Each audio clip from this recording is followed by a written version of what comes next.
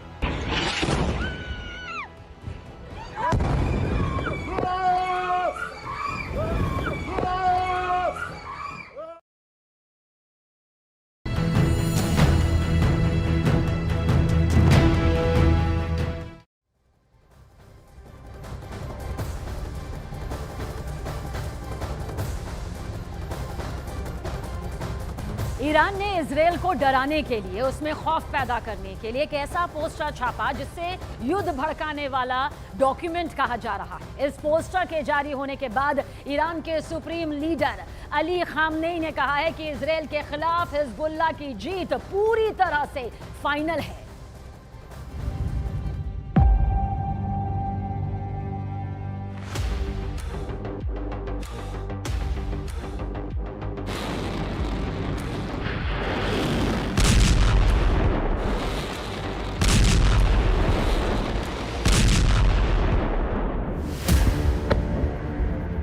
युद्ध का एपिसेंटर बदल चुका है।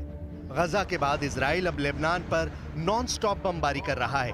धमाके ऐसे जिनकी गूंज 1500 किलोमीटर दूर ईरान की राजधानी तेहरान तक पहुंच रही है।